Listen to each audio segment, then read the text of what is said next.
Hi, my name is Hans Peter Meyer, and this morning I'm talking to Jon Ambler. He's a city councillor in the city of Courtenay, and this is part of the 3x2x8 series of conversations about sustainability in the Comox Valley. Jon, how long have you been in the valley? I moved here in 2004 to take command of the base, Canadian Forces Base Comox, which is the biggest employer north of Nanaimo. Right, it's a big part of our economic well-being here. Indeed. It's huge. And when you were elected to council in what year? 1 year ago. I've served 1 year as a councillor, and a busy and demanding year. Right, it's almost the anniversary, isn't it? Or it is. around now, right? Yes, it is. Well, happy anniversary. Thanks very much. Okay, so we're here to talk about sustainability things to do with the Comox Valley Sustainability Strategy, and I understand you had a look at the draft goals and objectives. Yes. And you have, you've also participated a little bit in this process. We have this is an important process. It's well underway, well engaged with citizens, you know, and typical of the Comox Valley, people care, they're out, they're involved. I've been reading it, I've been attending the workshops, and it's an exciting process. It's okay, so what excites you about it? Well, first of all, the fact that sustainability is on the table. You know, if you take sustainability and you make that a pillar of your community, what holds your town up. I mean, there's the rule of law, the body of law, and then there's economic pressures, you know, capitalist business-based pressures which have to exist. And then you have a third pillar, if you will, which is sustainability and the sustainability principles. And I know that within sustainability is, of course, economic viability. But there's going to be a challenge in getting the balance right between economics and sustainability, but not at the expense of each other. So you're seeing, from our earlier conversation, you just talked about the fact that it was happening was really important when we're looking at how our communities go. And for you as a councillor, this is really valuable. Is that right? It is valuable. It puts sustainability principles on the table. Now we look at the Comox Valley and we look at Courtenay and you say, why does it exist? Things exist for a reason. You go, well, have we identified that reason? Okay, we've identified what makes this place what it is. Is it worth protecting? Is it worth husbanding? Is it worth looking after in the future? Well, these are sustainability principles. And so we can bring them in with passion. We can bring them in with education, with study, and then we can blend them in with the other pillars of our community to make sure that our community remains livable and remains economically viable and remains beautiful and remains, you know, guardians of nature, all those sustainability things. So in terms of what you're seeing for the draft goals and objectives around infrastructure, are you seeing something there that, you know, that excites you? Again, with infrastructure, you can go all the way to the most cheapest and most economically effective, and you look at that, and if you do that without neglecting the green side of sustainability, then you don't end up with a livable community. And there's a balance there, and there's a struggle there, and you've got to make sure that you get that good Canadian compromise, and that's very important, because you can't have, if you have a perfectly green community that nobody can afford to live in, then you don't have a community. If you have a community that's the cheapest community on earth but has no green principles at all, then it's a polluted hellhole that nobody's going to live in. That middle ground is where leaders have to take us. So, and actually the other interview I did around the infrastructure, Andrew Gower suggested that our targets are too soft. And in fact, there are other communities that are way ahead of us. What do you think about that? Interesting thing about targets and about strategic planning. Strategic planning and sustainability planning, like we're doing now, is a tool to enable us to make progress towards our strategic goals. The value is the progress towards the strategic goals, not the actual achieving of a 10% reduction in something or a 100% reduction in this, that. That's not the end, because strategic planning, you know, it makes sure that you take things into account. Right? We don't know what the future will bring. You look at the last 20 years of the 20th century, strategic planners failed to predict every single great event in the last 2 decades of the 20th century. Right, is that a failure? No, because other elements of planning had made us able to cope with those changes. And we don't know what tomorrow will bring, but if we've done our planning and our sustainability planning in such a way that those principles are taken in, then we'll be resilient.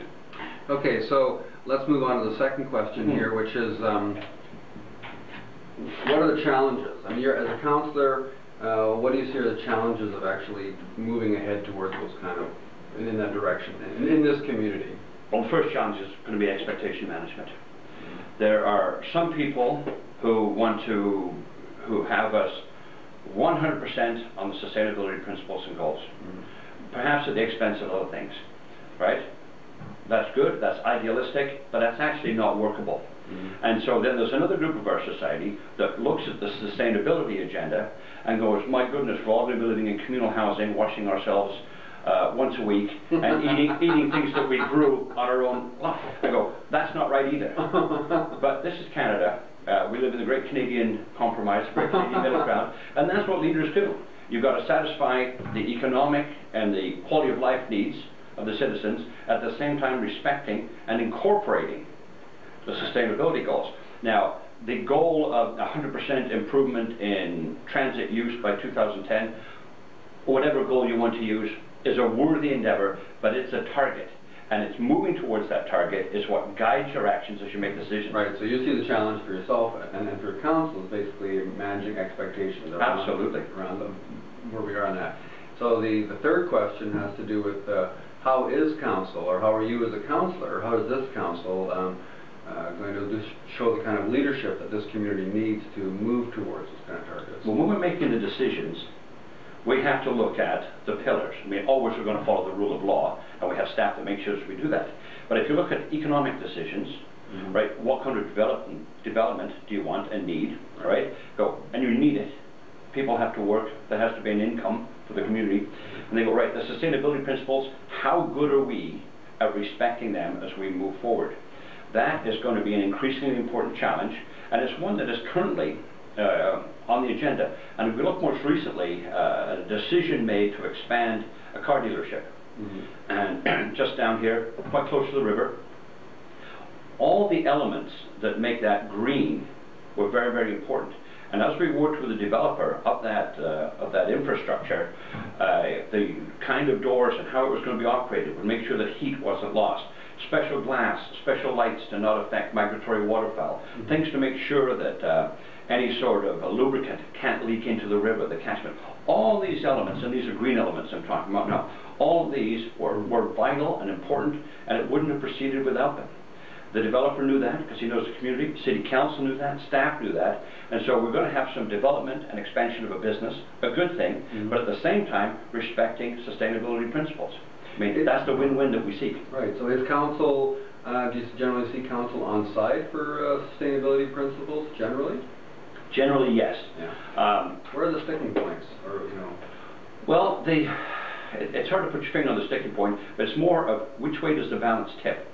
If you had to choose between a sustainability principle or a development, one or the other, right? When it's a yes-no debate, you will find that council will be split. There will some people go yes, and some people will say no. Right? And that's not actually how I'm wired. I was a peacekeeper, right? I'm seeking win-win. I'm seeking 80% of your goals, and 80% of your goals is a win. We never get everything we want. We're never going to achieve every sustainability goal that we have, right? Because that's not the nature of things. We're not going to meet every economic goal that we set. That's not the nature of things. But our journey has to be shaped and guided by the principles of sustainability. Then we're going to be on the right path. Then we will continue to have the Comox Valley to be a sustainable community. Right.